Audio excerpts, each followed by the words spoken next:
Morning all. So another lovely Saturday morning in April. Yeah, we are in April. So today we are walking to Chapman's pool. It's on a path that I've actually never used before. So it's a bit of a new one for me as well. We've parked in Houndstown car park, which is a tiny little car park in Kingston, right on the Isle of Purbeck. Some really good views, fantastic pub, so definitely worth a visit to the pub. And the views from the car park and from their pub garden is absolutely amazing. So yeah, we're going to follow this trail through and see where it takes us. So the weather today is a little bit breezy, a little bit overcast, but perfectly warm enough. It's supposed to be a bit of drizzle today, but that's all right, we can cope with that. I've got waterproof in my bag just in case we need it. But this is a lovely walk. It has a really nice gravel path. Definitely looks like it's used by a lot of people. And it's like the sides are very well maintained. It's owned by one of the private estates that own a lot of land on the Purbeck. And you can tell this has definitely been looked after. But yeah, lovely bit of woodland, as you can see around me.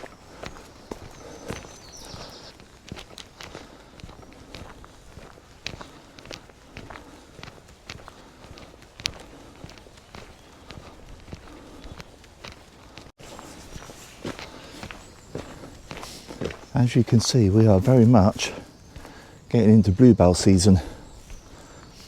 There's loads of bluebells starting to appear on the banks, and a bit further up it looks like lots of snowdrops. Yeah, okay. Bluebells. It won't be long before there'll be hordes and hordes of people. Right, onwards. I don't know if anybody knows what this flower is, but there is absolutely loads of it. Yeah, it's a bit of a close-up for anybody that might know. Yeah, whole bank, all covered in this white flower. I have no idea what it was, and I thought I was quite good on wildflowers. Oh. Anyway, if anybody knows, please put it in the comments, because it's definitely got me stumped. But it's definitely breezy up here, as you can probably tell by the microphone. But as you can see, the sea is just coming into view. It's really exposed up here, really, really windy. There's a farm down on our right hand side, and what looks like a really nice country house with a walled garden. But this is the path to Houndstown, which is one of the high points along the Purbeck coast path. The walk's a mile and a quarter from the car park, and it's pretty flat until you get to the top of the headland. After that, it'll obviously be a steep drop downhill, but so worth it for the view. There we are, back onto the coast path. So you've got St Aldham's Head and Worth Matravers to the left, and then coast path to Kimmeridge, which is 3 miles to the right, and Lulworth a further 10 miles on, and right the way along that direction. And that is some steep hills that way. So I'm going to take the path along the coast path. We're going to drop down into Chapman's pool, but more the beach side this time than the rock side, and then we're going to head over from there. There's some proper conditions going on down there.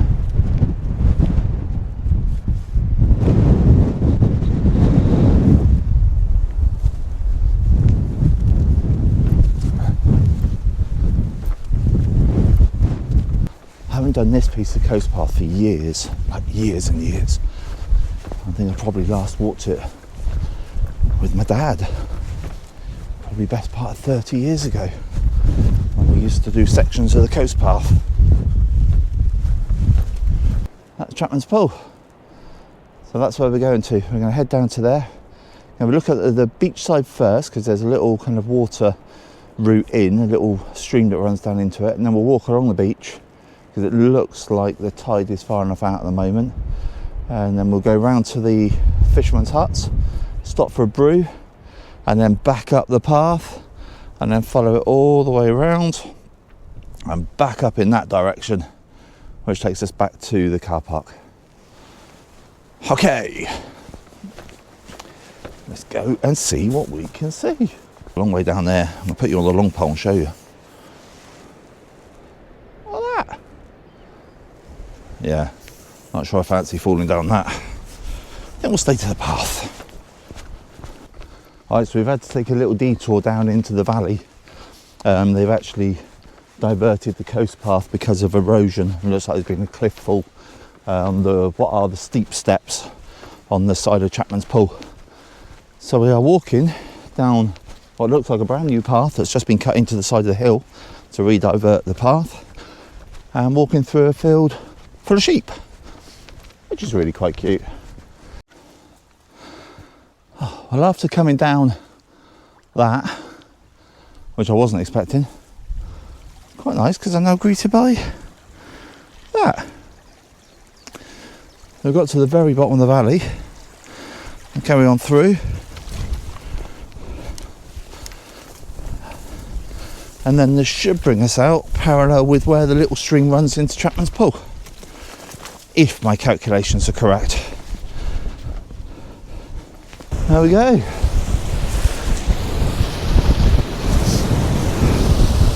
Onto the beach.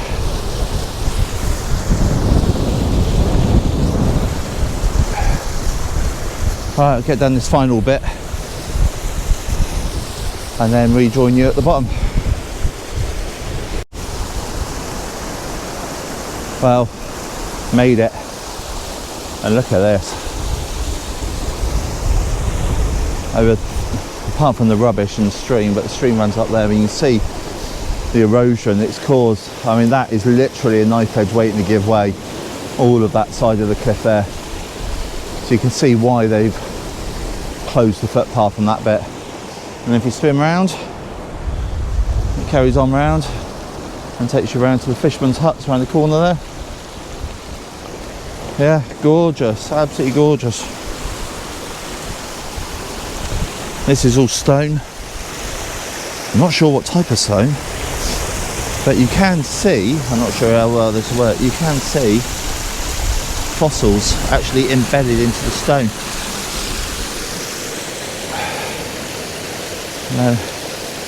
Waterfall follows on up. Alright, make our way around the beach, go to the fishermen's huts, put the kettle on.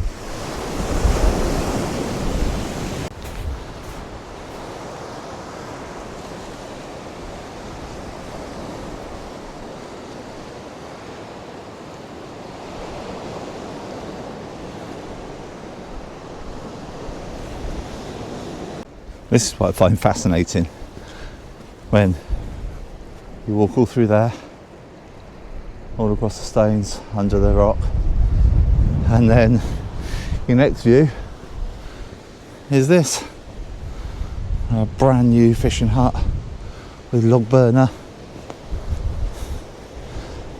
some kind of, well, slipway.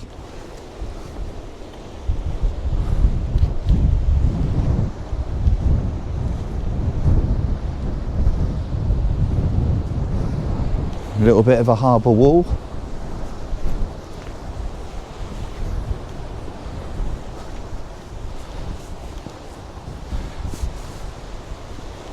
And then an old anchor, a swing that somebody's built,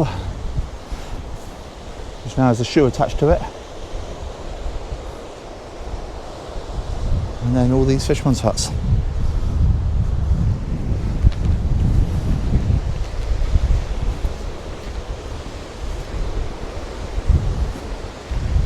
And if you didn't venture off the beaten trail, you'd never know this was here.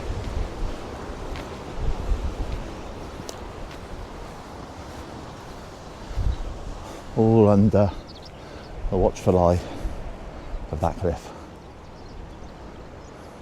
Right, I think we need to find a spot for a cup of tea. So last time we were here, it was a lot wetter than this. There was a horrible path that I walked up that I thought I was going to end up sliding back down. And I got here and the sea was in absolute storm state. It was mad. And then after all that, I lost the sound on my video. So I followed through the motions of video, but no audio. So that wasn't very helpful. So I thought instead, let's get a brew on today. Running low on gas. Got another one at home. Probably something I should have checked before I came out. So we'll get this lit.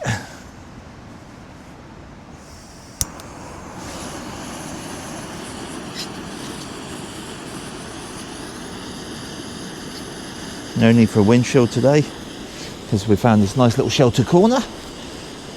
Right, so whilst that's boiling, I've had a couple of people message just say kind of what kind of gear do I use, what kind of gear do I wear. So obviously I did the what's in my bag video a couple of weeks ago. But from a clothing perspective, I'm pretty much a Go Outdoors fan. Really good prices, and I'm not being paid by Go Outdoors. Really good prices and some really good quality clothing, especially the OEX range. So today I actually have on a OEX half and half kind of hoodie come down jacket. So the main body is down protected and the sleeves are just a lightweight material. It's got the fancy little finger hoops so you can keep yourself a little bit warmer and keep your sleeves down. I've then got an OEX fleece on, and I've actually got an OEX t-shirt on today as well. Mountain Warehouse zip off walking trousers, and then my favourite of all favourites are these. So these are my Salomon Quest boots. These are the ones I use for every walk I do. I've got walking boots to wear around town, walking shoes for kind of around and about and just doing things. But when it actually comes to a proper walk, uneven ground, then the Salomon Quests are the boots I go after. Absolutely fantastic. Right, see if we're done. That to me looks like we're boiling. Happy days.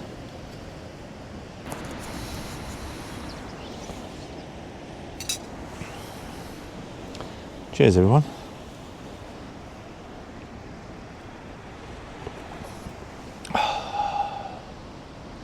What could be better than a coffee and that as your window? Right, we're going to leave this spot, Chapman's Pool, and we are going to head up the hill and then back along the path until we get to the car park. Off we go.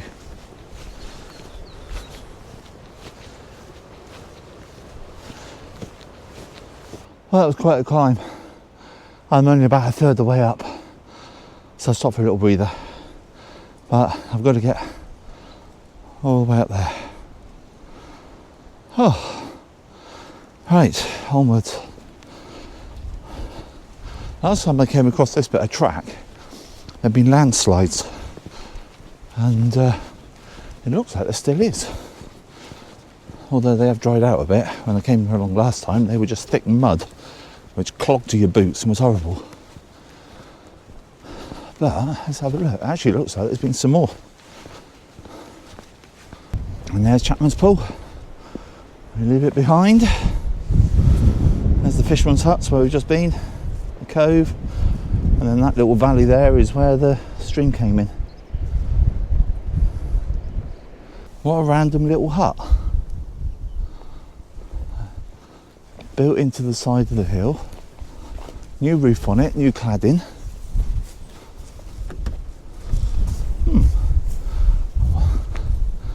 Oh well. Right, let's get going. So it looks like I found where the stream is a bit further up. We're running down through the valley. And we can follow this road up and it should take us back to the top of the coast path. Got some lovely houses here, lovely little bungalows, cottages.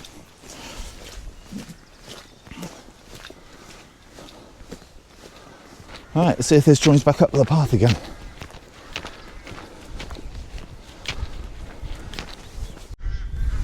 So many crow's nests all through these trees. And this one here is feeding young. I can hear them as the mum's or dad's passing it over. Loads and loads of them. Okay, so made it back to the path. I've now got directly behind me Chapman's Pool. A bit of a hill to climb, but I'm sure you don't want to see me puff my way all the way up there. So I'll call it a day. Thank you so much for following again, keeping up to track with my journeys. If anybody wants any hints and tips on where to go in the Purbex, then just drop me a note in the comments. But that's it for today. Thank you so much, and I will see you for the next one. Take care all. Bye bye.